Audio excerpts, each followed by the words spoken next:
وقت بخیر. من صائبی هستم و با 7مین وبینار از مجموعه وبینارهای انسانگرایی دیجیتال خدمت شما. خیلی خوشحالم که وبینارها رو دنبال میکنید و من این فرصت رو دارم که با موضوعاتی هر مرتبه در مورد انسانگرایی دیجیتال خدمت شما برسم.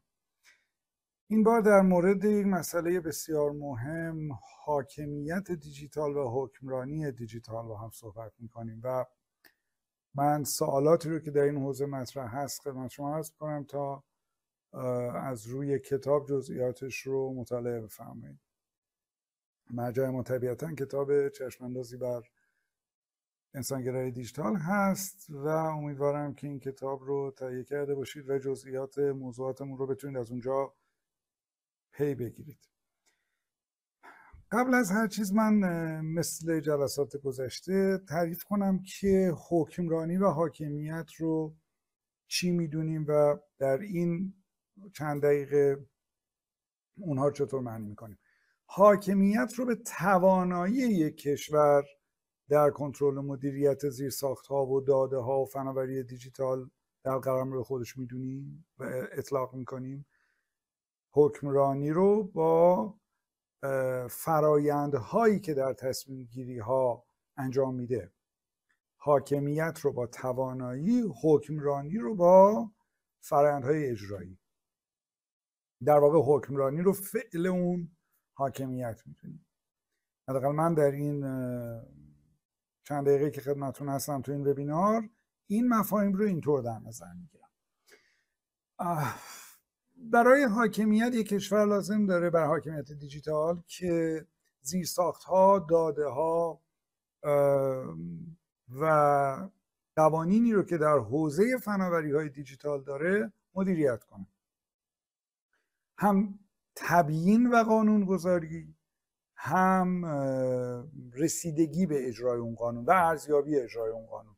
چیزی که در چند وبینار قبل گفتیم که در ایران در قوه مقننه و قوه قضاییه پیگیری میشه. هم محافظت از داده های شهروندان و پلتفرم هایی که در قلمرو اون کشور زندگی میکنن یا اون شرکت، فرقی نمیکنه. شما شرکت هستید، یه هولدینگ هستید، فرقی نمیکنه. حاکمیت دیجیتال به توانایی شما در مدیریت داده ها، زیرساخت ها و دنیای دیجیتالتون برمیگرده. حکمرانی دیجیتال به فرایندهای تصمیم گیریتون که در سطح اون جامعه اجراشون میکنید. خب طبیعتاً مشارکت ذینفعان مختلف از جمله دولت، توسعه دهنده ها، شرکت ها، هولدینگ ها و شهروندان در تصمیم گیری های مربوط به استفاده از فناوری دیجیتال جزء حکمرانی دیجیتال محسوب میشه. خب حالا نقش هوش مصنوعی و هوش مصنوعی مولد در حاکمیت و حکمرانی چیه؟ میگیم ورود هوش مصنوعی، میگیم که صاحب نظران در کتاب میگن ورود هوش مصنوعی به حاکمیت و به حکمرانی، یعنی به توانایی مدیریت و به اجرای مدیریت، قدرت دولت‌ها را در نظارت بر شهروندان اونها بالا برده. یعنی یکی از کارهایی که هوش مصنوعی انجام داده و وارد حکمرانی و حاکمیت شده، طبیعتاً چشم‌اندازهای حکمرانی رو تغییر داده. طبیعتاً یک سری توانمندی‌ها ایجاد کرده که حالا دولت‌ها و یا عرض کردم مدیران عامل شرکت‌ها، مدیران عامل هولدینگ‌ها میتونن از اون توانمندی‌ها استفاده کنن. یکی از کارهایی که کرده قدرت اونها رو در نظارت بر شهروندان، جمع‌آوری داده‌های اونها و همچنین در اتخاذ تصمیمات خودکار بالا برده. این نه خوبه نه بده، میتونه خوب باشه، میتونه بد باشه، میتونه منجر به کاهش آزادی‌های فردی شهروندان یا پرسنل اون شرکت و مجموعه بشه و محدود کنه آزادی‌های فردیشون رو. میتونه منجر به بالا رفتن سطح خودکارسازی تصمیمات بشه و در نتیجه باعث بشه اون مدیرانی که تا دیروز چند ساعت از وقتشون رو به تصمیم گیری و بررسی و اینطور چیزا میگذروندن، حالا با بالا رفتن توان استفاده از هوش مصنوعی و توان استفاده از دیجیتالیزیشن، دیجیتالی سازی و نرم افزارها و سیستم های دیجیتال، حالا به کار مهمتر و سطح بالاتری که از عهده انسان برمیاد بپردازن. این چرخه تکامل تدریجی هوشمندسازی هست. ما یک سازمان رو تصمیمات سادهش رو هوشمند میکنیم، در اینجا مدیرانش دیگه نمیخواد برای اون تصمیمات وقتی تلف کنن و میرن یه کار سطح بالاتر انجام میدن، بررسی های دقیق تر و سطح بالاتری کاری رو انجام میدن و از خلاقیت و نوآوری انسانی استفاده میکنن تا اون سازمان کارش رو بهتر انجام بده و بلکه کارهای بهتری انجام بده. حالا دوباره هوش مصنوعی رو به کار میگیریم، اون کارها رو هوشمند و خودکار میکنیم و اینجا مدیران و کارشناسان دوباره یک لول، یک سطح ارتقا پیدا میکنن. فرض کنید تا دیروز شما میرفتید شهرداری، برای پایان کار ساختمونتون یک سری فرم و اطلاعات و اینجور چیزا از شما میگرفتن و مثلا یک کارشناسی میامده بازدید میکرده و پایان کار به شما میداده. یا مثلا فرض کنید ماشینتون رو میبردید نمایندگی، یه دیگی میزدن، یک مکانیکی اونجا بررسی میکرده ماشین شما رو، ویزیت میکرده، چون مکانیک ها دکتر ماشین هستن، ویزیت میکرده و به یک عیبیابی میکرده و میگفته ماشینت فلان عیبو داره و فلان روز بیا برات تعمیر کنم. حالا فرض کنید تجهیزاتی داشته باشیم که بدون اینکه شما نیازی باشه ماشین رو از خونه خارج کنید، از دفترتون خارج کنید، عیب ماشین مخابره بشه به مرکز گارانتی یا تعمیرگاه یا هرچی. و مثل پلیس که یه موقعی بود خیلی سال پیش شما میرفتین پیش پلیس کلانتری، حالا زنگ میزنین پلیس میاد پیش شما با 110 سرویس فوریت های پلیسی، که این خب اصلا یک انقلاب عظیمی در فرآیندهای حاکمیتی بود، این که آدم زنگ بزنه پلیس بیاد پیشش. البته این انقلاب عظیم قبلا جای دیگه دنیا اتفاق افتاده بود ولی به هر حال همت کردن در ایران هم اتفاق افتاد. حالا فرض کنید این برای تعمیر ماشین شما باشه، دیگه زنگ هم نخواد بزنید، ماشین کال کنه خودش به صورت هوشمند. یا شما که برید شهرداری، خونه شما که داره ساخته میشه، مراحل ساختش برای شهرداری عیان باشه و شفاف باشه و او بتونه بر اساس فرایند ساخت شما کنترل بکنه و پایان کار بده.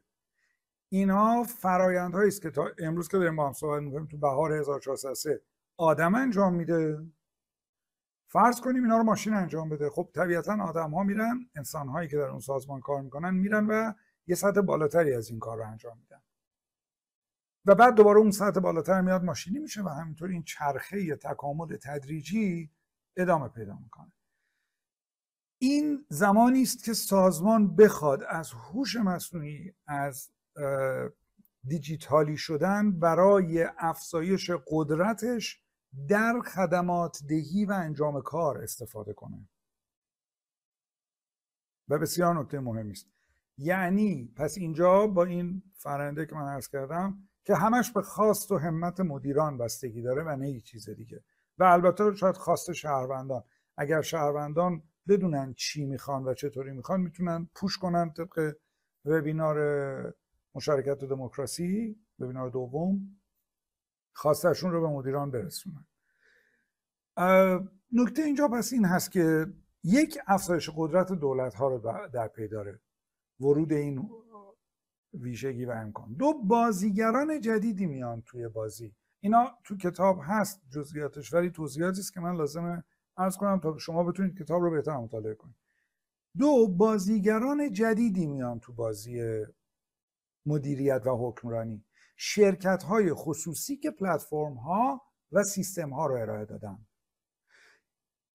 الان در حال حاضر بسیاری از سیستم ها دست سازمان های دولتی و حاکمیتی ممکنه باشه و اونها نظارت بر اطلاعات و گردش اطلاعات دارن. در زمانی که پلتفرم ها در تحول دیجیتال میان توی بازی، بازیگران تبدیل میشن به بازیگران جدید این بازار و حالا دیگه دیتا دست اوناست، اطلاعات دست اوناست. داده های شخصی من و شما دست اوناست. خب حالا دولت و حاکم باید با اونها تعامل کنه، اونها که از جنس کسب و کار و بیزینس هستند و معلومه که نمیتونه برای همیشه اونها رو تحت فشار بگذاره، پس باید یک قدرت فزاینده‌ای بین دولت و شرکت هایی که داده در اختیار دارند شکل میگیره که تعامل این دوتا میتواند مثل مثال قبل به رشد و توسعه جامعه منجر بشه. یعنی شرکت با حفظ حریم خصوصی شهروندان داده های رفتار شهروندان رو در اختیار سازمان های دولتی و حاکمیتی قرار بده که اونا بتونن سرویس بهتری به مردم بدن.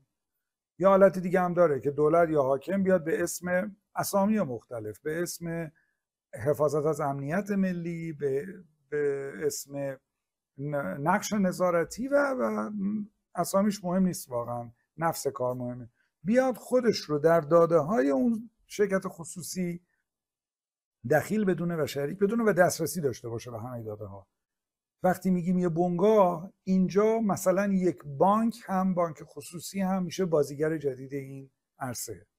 یعنی بانک خصوصی اطلاعاتی دارد که برای سازمان و نهاد نظارتی الزاما قابل دسترس نیست و اون سازمان و نهاد نظارتی باید دیل کنه، باید مصالحه کنه برای دریافت اطلاعات. حالا اینجا دیگه کنترل دست بخش خصوصی است که چقدر از داده ها رو چگونه بده و آیا توش حریم خصوصی افراد رو رعایت بکنه یا نه، ارزش های اخلاقی رو رعایت بکنه. این چیزی است که توی وبینارهای قبلی راجبش صحبت کردیم. استارتاپ های هوش مصنوعی اینجا خیلی نقش فزاینده‌ای دارن. واقعا به چشم نمیاد دوستان من، ولی استارتاپ های هوش مصنوعی میتونن یک نظام حکمرانی رو تقویت کنن یا به خاک بنشونن، به خاطر اینکه میتونن کارهایی انجام بدن که سازمان ها و شرکت های بزرگ نمیتونن.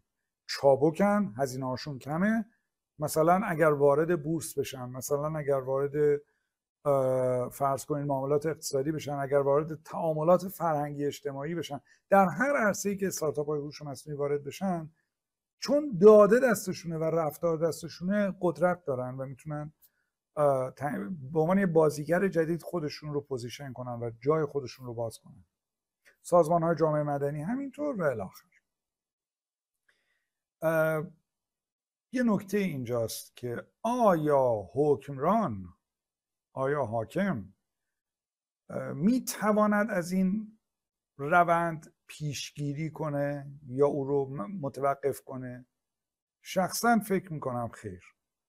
آنچه در کتاب آمده نظریات متفاوتیه، ولی همونطور که در مسئله انسان و کنترل عرض کردم، همه دولت ها مثل ما شهروندان که کنترلی روی توسعه هوش مصنوعی نداریم و مجبوریم باهاش همراه بشیم، دولت ها به هر حال ممکنه بتونن کند کنن اما نمیتونن متوقف کنن یا محدود کنن. حتی نمیتونن به زور چیزی رو بگیرن، چون شرکت های خصوصی بازیگر این عرصه میشن. اونا هستن که تصمیم خواهند گرفت و این نکته بسیار حساسیه. در قوانین اتحادیه اروپا که 30 ژانویه 2024 مصوب شد، اصلا نگرانی همینه که اگر یه شرکت خصوصی که مسئلهش سودآوری و کسب و کارش هست وارد یک عرصه خطیری مثل تعاملات اقتصادی، مثل تسلیحات نظامی شد، حالا چجوری میشه کنترلش کرد؟ اگر یه شرکت خصوصی آمد و تسلیحات نظامی هوشمند ساخت، چطوری میشه مهارش کرد؟ همیشه ماجرا به این که ما تو شهرداری کاری رو سریعتر انجام بدیم محدود نمیشه. اینا نیاز به قانونگذاری داره. سطح بالای مشارکت کلا همیشه ماجرا داره و نیاز به قانونگذاری. یه چیزی که اینجا خودشون نشون میده شفافیته. شفافیت با ورود هوش مصنوعی میتواند حالت انفجاری پیدا کنه و حالا همه چیز میاد در قالب داده ها خودشون نشون میده و در نتیجه شفاف. یه نکته دیگه که اینجا خیلی بولد میشه و تو ذوق میزنه، غیر از شفافیت، یعنی ما دیگه حالا بنابراین اون چه در وبینارهای قبلی عرض کردم، دسترسی داریم به این که این مالیاتی که دادیم به دولت، پول داریم میدیم بهش از سهم شهروندیمون برامون کار انجام بده، او داره چی کار میکنه با این پول. و یک نکته اینجا هست، میتواند این مدیریت از حالت متمرکز خارج بشه و به اجماع گذاشته بشه. ببینین ابزارهای مثلا مثل ابزارهای بلاک چین و اینا الان اینطوری رشد کرده که شما میتونید تو 24 ساعت نظر همه شهروندان یک کشور رو بگیرید درباره یه موضوعی، شهروندان یه شهر رو بگیرید درباره یه موضوعی، یه محله رو بگیرید و اصلا هیچ مدیریت متمرکزی هم وجود نداشته باشه. کافیه یه استارتاپی بیاد و این نرم افزار رو بنویسه. کافیه یک شرکتی بیاد و یک زیرساخت توزیع شده مبتنی بر اجماع بنویسه که این زنجیره بلوکی ها و اینطور چیزها الان بر این مبنا ساخته شده. شما دارین میبینین دیگه، مثلا رمز ارزها الان هیچ کنترل متمرکزی نداره.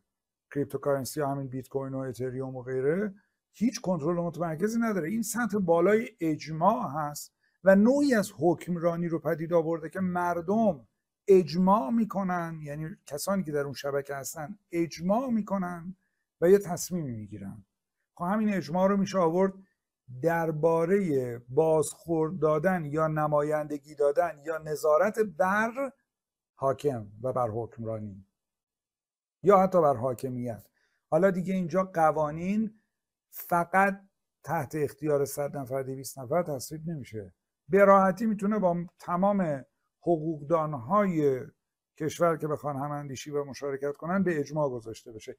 این میشه چارچوب اجماع شده نظارتی که با ورود هوش مصنوعی به حکمرانی و به حاکمیت ما ازش بهره مند میشیم.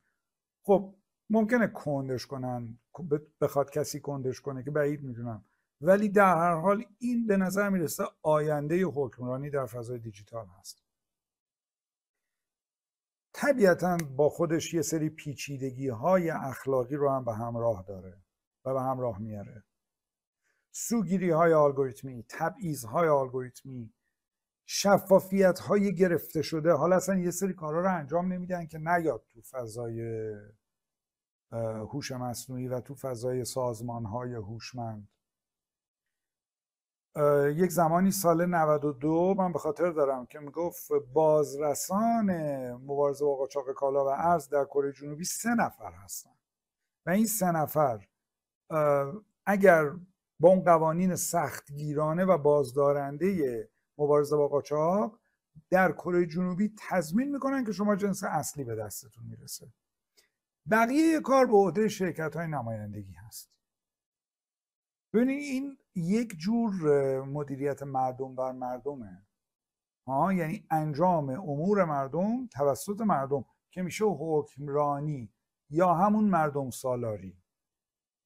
دیگه جریانهای مالی و جریان قدرت از مردم به حاکم هست و این نکته مهمیه که به نظر میرسه با دیجیتالی شدن حکمرانی و آمدن مفاهیم حکمرانی در فضای دیجیتال خیلی دسترس پذیر شده. به صورت طبیعی این حکمرانی در فضای دیجیتال یا حاکمیت دیجیتال یا حکمرانی دیجیتال با چالش های مواجه است. یک آقای دکتری به نام لارنس لسیگ، پروفسور لسیگ، ایشون یک مثلی داره، مثل معروفی هم شده تو این چند سال، میگه کد ایز لا. میگه قبلا از روی قوانین نرم افزار می نوشتن، الان نرم افزارها قانون هستند. یعنی اینکه شما یک نرم افزار داری، یک سیستم هوشمند داری که به مثابه قانون اگر قبول نکنه به شما وام بده، شما دیگه نمیتونی وام بگیری. اگر تشخیص بده شما مجرمی، دیگه شما مجرمی. در مورد اینکه این باید محدود باشه و غیره در وبینار قبلی خیلی صحبت کردیم. در مورد اینکه باید توسط انسان قابل کنترل باشه خیلی صحبت کردیم. اون راهنمودهای جهانی هوش مصنوعی آقای دکتر مارک روتنبرگ کلا فقط در همین زمینه است. که آقا انسان باید بدون توی سیستم هوشمند چه اتفاقی میفته و بتونه متوقفش کنه. اگر کد به مثابه قانونه، سیستم به مثابه قانونه، یه چیزی درش مستتره. یعنی اون سازمان، اون مدیر، اون حاکم انقدر تونسته رویه های مدیریتی و روش های تصمیم گیریش رو مستند ساخت یافته و قانونمند بکنه که حالا یه ماشین هم میتونه اونها رو انجام بده و تصمیم بگیره. اگر نتونسته این کارو بکنه یعنی سلیقه‌ای تصمیم میگیره. اسمش هم میذاره مدیریت اقتضایی. این عادی سازی کردن این کلمه رو. مدیریت اقتضایی از نظر من در 80% موارد یعنی اینکه من هر کار دلم بخواد میکنم. اسمش هم میذارم اقتضای اون شرایط بوده. اما واقعا اینطوری نیست. واقعا اینه که شهود انسانی بعضی وقتا به کار میاد. اگر نتونسته هوشمند کنه یعنی سلیقه‌ای بوده. اگر هوشمند کرده پس باید بهش احترام بذاره و دیگه نمیشه دورش زد به سادگی. لذا جلوی بسیاری از فسادها، جلوی بسیاری از انحرافات از قانون رو به طور خودکار خواهد گرفت. یه موضوع دیگه ساخت فناورانه حاکمیته. به نظر میرسه ورود هوش مصنوعی و دیجیتالی بودن به عرصه حکمرانی باعث یک ساختار جدیدی از حکمرانی میشه که ما تا حالا نداشتیم. شاید دنیا، منظورم از ما دنیاست، دنیا تا حالا اینجوری تجربه نکرده بوده که ماشین تصمیم بگیره کار حاکمیتی رو. یعنی ماشین تصمیم بگیره که الان باید برم با فلان کشور روابط دیپلماتیک برقرار کنم، سطح دیپلماسیمو با فلان کشور باید بیارم روی مثلا فرض کنید مبادلات انرژی، سطح دیپلماسیمو در مبادلات انرژی با فلان کشور همسایه باید کم کنم ببرم رو مبادلات کالا. تصمیمات ماشینی، سیستمیک. و بعد اگر این تصمیمات گرفته شد حالا ارزیابیش ماشینی. من دارم از یه دنیایی حرف میزنم که مبنای ساختار حکمرانی در اون دنیا سیستم ها و سامانه های هوشمند هستند. بهشت نیست ولی میتونه خیلی باعث رشد و توسعه دولت ها و نظاممند شدن حکمرانی بشه. به نظرم حکمران ها هم چاره‌ای جز این که به این سمت حرکت کنن و باهاش سازگار بشن حداقل ندارن. خب من تا اینجا فقط تعریف کردم و از شما خواهش کردم که کتاب رو بخونید. اما سوال طرح میکنم، سوالاتی که شاید در درک مطالب کتاب به شما کمک کنه. آیا فناوری ذاتاً بی‌طرفه؟ سوال مهمی. آیا فناوری ذاتاً بی‌طرفه؟ یا باید دولت‌ها توسعه و استفاده از فناوری رو باید محدود کنن، اصلا باید کنترل کنن؟ خب سوال پرسیم آیا اصلا میتونن کنترل کنن؟ سوال مهمیه. حریم خصوصی و امنیت در عصر دیجیتال چطور تحت تاثیر فناوری قرار گرفته؟ راجبش تو کتاب صحبت زیاد کردم، منم حرف زیاد زدم راجبش. حالا اگر گمان یک حاکم رو بگیریم، حفاظت از حریم خصوصی شهروندان چگونه میتوان از فناوری برای محافظت از حریم خصوصی شهروندان و امنیت ملی استفاده کرد؟ چگونه میتوان از فناوری های هوشمند برای محافظت از حریم خصوصی شهروندان، محافظت از حریم خصوصی شهروندان و امنیت ملی استفاده کرد؟ نقش دولت ها در قبال این فناوری های نوظهور چیه؟ سوال مهمه به نظرم. آیا چطور میشه از این فناوری ها، ببینید ما به شما گفتم که میس اینفورمیشن، دیس اینفورمیشن یعنی نشر اکاذیب، یعنی انتشار اطلاعات نادرست و یا افراطی یا افراطگرایانه با این رسانه‌های اجتماعی که ظهور کرده زیاد شده. چگونه میتوان از هوش مصنوعی و فرآیندهای دیجیتالی از گسترش اطلاعات نادرست و افراطگرایانه جلوگیری کرد؟ یعنی دولت‌ها که قصدشون حتما و 100% جلب مشارکت همه شهروندان است، در مشارکت دموکراسی عرض کردم دولتی موفقه که مشارکت حتی یک نفر رو هم از دست نده.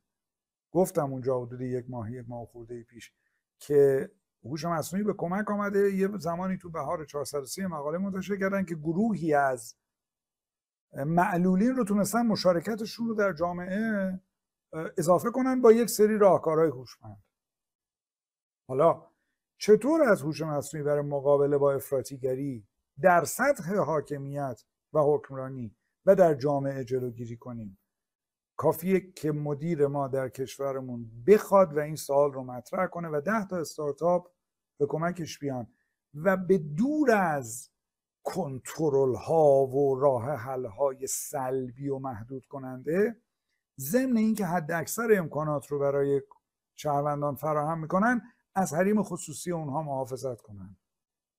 فقط کافیه یک مدیر بخواد و تصمیم بگیره و این کار انجام بده. واقعا امروز راهکاراش هم زیاده، هم به نظر من ایران با ویژگی هایی که فعلا داره میتونه با این تصمیم و اون حمایت استارتاپ ها به یکی از الگوها در این زمینه تبدیل بشه. چون کاربران ما خیلی خوب تو رسانه‌های اجتماعی فعالیت میکنن و در نتیجه الگوی خوبی برای ایجاد یک فرهنگ خوب در استفاده های دیجیتال و حکمرانی دیجیتال هستن و میشه این الگو رو اینجا ایجاد کرد و الگوه رو صادر کرد. واقعا به نظر من فقط کافیه که حاکم بخواد، دولت بخواد یا مجری قانون بخواد.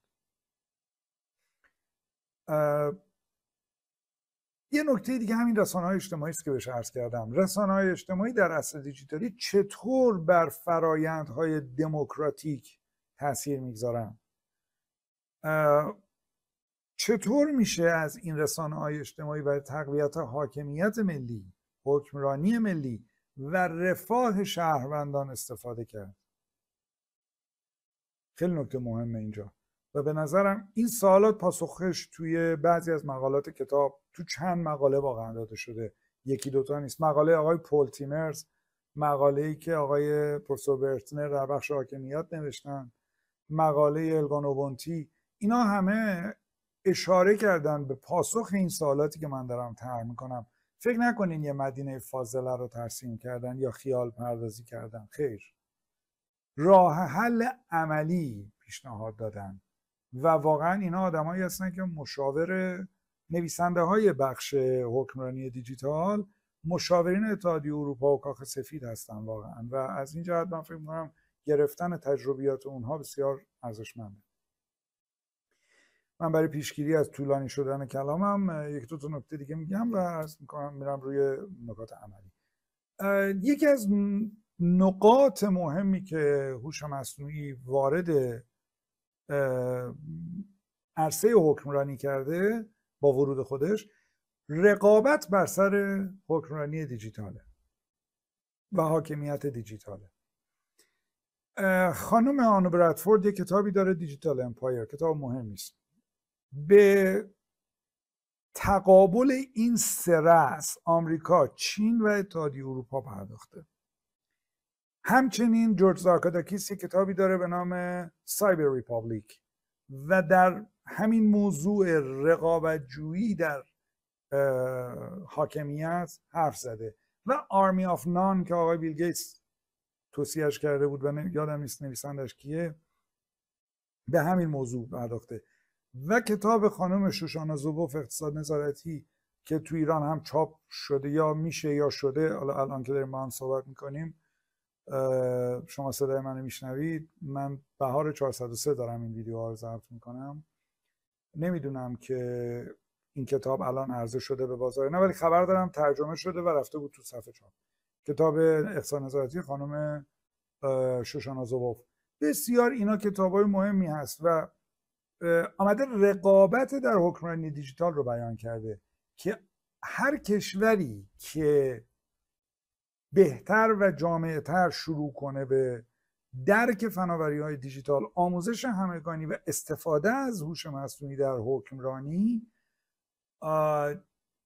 دست بالا رو در آینده جهان خواهد داشت و از نظر اقتصادی، اجتماعی، فرهنگی و سیاسی میتواند دست جلو رو دست پیش رو بگیره. خب الان میدونیم که چین موفق بوده بسیار در این حوزه، بسیار بسیار موفق بوده. نمیدونن باهاش همکاری کنن یا باهاش مقابله کنن. الان همینقدر که به اینجا رسیده خودش یعنی نشان از موفقیت او داره. سوال میپرسیم آیا ورود هوش مصنوعی به محدوده حکمرانی با خودش ارزش‌های غربی رو میاره؟ با خودش اقتصاد آزاد رو میاره، بازار آزاد رو میاره، یا با خودش بازار چینی رو میاره؟ یعنی اگر ما بریم با هوش مصنوعی چینی بازارمون رو، اینترنتمون رو مدیریت کنیم، اینترنت محدود شده خواهیم داشت؟ یا اگر با هوش مصنوعی آمریکایی اینترنتمون رو مدیریت کنیم، اینترنت آزاد خواهیم داشت؟ آیا هوش مصنوعی وقتی وارد حاکمیت میشه ارزش‌های مبدأش رو با خودش میاره؟ آیا کار کردن با هر کدوم از این قطب‌ها چه مزایا و معایبی برای کشورهای دیگه دنیا داره؟ بذارین بهتون بگم، همزمان با اتحادیه اروپا که در حال تدوین قوانین و قانونگذاری و ایناست، افریکن یونیون شکل گرفته، اتحادیه آفریقایی شکل گرفته و کشورهای مختلف آفریقایی این آدماشون که این استعدادهاشون که مهاجرت کرده بودن به اروپا و آمریکا و دانش رو گرفته بودن برگشتن و حالا دارن اونجا برای یک پارچه کردن و اتحاد کشورهای کم برخوردار آفریقایی از مفهومی به نام اتحادیه آفریقایی فعلا در شمال آفریقا اسم میبرن و قوانین هوش مصنوعی توش تصویب میکنن. شیلی، مکزیک، برزیل، آرژانتین دارن با قوانین خیلی جدی دارن از هوش مصنوعی تو تدوین قوانینشون و قوانین برای هوش مصنوعی استفاده میکنن و طرح میکنن مسئله رو و در حکمرانی از هوش مصنوعی استفاده میکنن. یعنی من نمیدونم شما برداشت ذهنیتون و پیش ذهنیتتون نسبت به شیلی و مثلا آرژانتین و اینا چیه، اما واقعا ندارن این کار الان انجام میدن و کشورهایی که درگیر جویدن خودشون هستن و درگیر ضربه زدن به خودشون هستن و هنوز از جنگ‌های داخلی و غیره رنج میبرن نخواهند تونست به این روند برسن و این فاجعه بار خواهد بود در چند سال آینده. من برآوردم از اکثر 7-8 سال تا 10 سال آینده است. این دهه 2020 تا 2030 خیلی 10 سال مهمی برای دنیاست. این خیلی 10 سال پر اهمیتی است چون یک اتفاقاتی داره، یک ابزارهایی داره تو حکمرانی میاد و تو دیپلماسی میاد که اینها به نظر من تعیین میکنه 30 سال بعد کشورها با هم چطور میخوان تعامل داشته باشن. لابلای حرفام یه اشاره کوچکی به مهاجرت استعدادهای هوش مصنوعی کردم. این مسئله مهمی است و یکی از مسائلی است که در حکمرانی حتما تاثیر میگذاره. بعضی از کشورها اینجوری مهاجر دادن بیرون، اینجوری استعدادهاشون رو به مهاجرت واداشتن و وادار کردن که اگر همین الان تصمیم هم بگیرن یه کاری رو بکنن و سازمان هوشمند داشته باشن نخواهند تونست چون آدمشون ندارن و ناگزیرن از خارجی ها استفاده کنن که این سطح استقلال اونها رو حتما متأثر میکنه و تغییر میده. پس مسئله مهاجرت استعدادهای هوش مصنوعی یک ماجراست. اینکه ما دانشگاه‌های یک کشور رو بکنیم ترمینال غرب و به محض لیسانس و فوق لیسانس و دکتر شدن استعدادهای ما اساساً یه چیزایی رو یاد بگیرن که میخوان برن تو کشورهای پیشرفته کار کنن، چه ما چه هر کشور دیگه فرق نمیکنه. این باعث میشه حتی اگر ما تصمیم به رشد بگیریم هم نتونیم، تصمیم به استفاده از هوش مصنوعی در حکمرانی بگیریم هم نتونیم و این باعث تأسف خواهد. طبیعتا راهش بالا بردن مشارکت اقشار تحصیل کرده در حکمرانی به صورت شفاف، راهش اینه دیگه. حالا من راجع به جامعه جهانی و شکلگیری تعامل جامعه جهانی اینا اینجا صحبت نمی‌کنم، از تو کتاب حتما مطالعه بفرمایید. در مورد درک فرهنگی، در مورد رقابت فرهنگی، در مورد استعدادهای جهانی حتما مطالعه کنین. کتاب و بخش بسیار جذابی در این زمینه داره. در مورد اینکه دانستن کافی نیست و ما چه کار میتونیم بکنیم. ما خیلی کارا میتونیم بکنیم. ما کافیه که آگاهیمون رو ببریم بالا در مورد هوش مصنوعی و سامانه هوشمند و مسئولیت پذیر باشیم.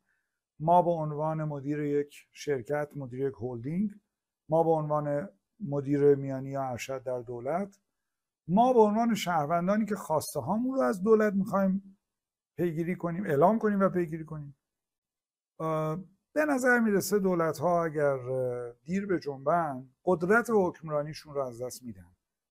ناگزیر هستن بر اجماع مردم تاکید کنن، نه برای یک سری مانور سیاسی. در عمل، در واقعیت، واقعا اگر میخوان یه جاده رو آسفالت کنن مشارکت جامعه و شهروندانش رو لازم دارن در همین حد، چه برسه به تصمیمات بزرگتر، و اجازه بدن جامعه تعیین کنه. که حالا بعضی از مدیران معتقدن که جامعه الزاما نمیتونه تعیین کنه. خیلی درست هم هست. همه جامعه، همه ما شهروندان درک سیاسی کافی نداریم که بدونیم مراودات سیاسیمون مثلا با فلان کشور و فلان کشور چطوریه که بتونیم براش تصمیم بگیریم. اما ما میتونیم عملکرد مدیرامون رو ارزیابی کنیم و به او اجازه بدیم بر اساس عملکرد قبلیش تصمیم جدیدی بگیره یا بیاریمش پایین یکی دیگر رو بذاریم جاش. ما شهروندان. و امروز این کار با آیتی خیلی راحت و با ویژگی‌های هوشمند آیتی، یعنی با ورود هوش مصنوعی به عرصه حکمرانی، کاملا و به سادگی قابل پیاده‌سازی است. در گرفتن اجماع متخصصین حقوق بین‌الملل برای فلان قرارداد بین‌المللی دیگه حالا یه 24 ساعت کار داره. می‌دونین از این جهت عرض می‌کنم مسئولیت پذیریمون رو ببریم بالا در قبال فرآیند حکمرانی. شفافیت رو بخوایم و ایجاد کنیم و دولت و مدیران نه تنها دولت، عرض کردم مدیران بازیگران جدید شفافیت رو ناگزیرن اضافه کنن به کاری که انجام میدن که بقیه بدونن دارن چی کار انجام میدن. دیگه راجع به مشارکت، راجع به محافظت از داده ها، راجع به مهارت های دیجیتال تو وبینارهای قبلی صحبت کردم و وقت شما رو نمیگیرم در این مورد. به نظر من میرسه که همونقدر که فرصت بزرگی است ورود هوش مصنوعی به عرصه حکمرانی، میتونه مخاطرات زیادی رو هم به همراه داشته باشه. پس خواهش میکنم که به این حرف ها و به این وبینار 35 دقیقه‌ای اکتفا نفرمایید و جزئیات کتاب رو بخونید و به اون کسانی که فکر میکنید براشون موثره بگید بخونن تا بتونیم از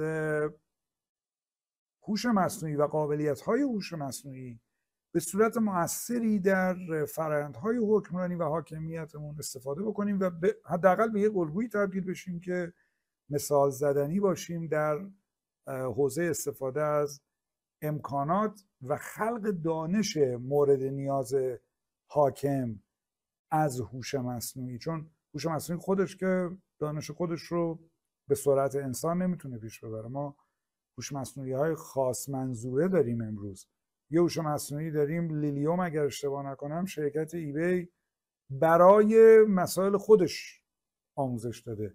ما یک هوش مصنوعی برای حکمرانی در ایران و کشورهای فارسی زبان و شرکت های هلدینگ بزرگ در 20-50 هزار نفره آموزش بدیم. چرا که نه؟ و میتونیم از این امکان استفاده کنیم. خیلی متشکرم از دقت و حوصله و توجه شما. تا وبینار بعدی که عنوانش هست شاغلین بیمزد، فعلا با شما خداحافظی میکنم. خدا نگهدار.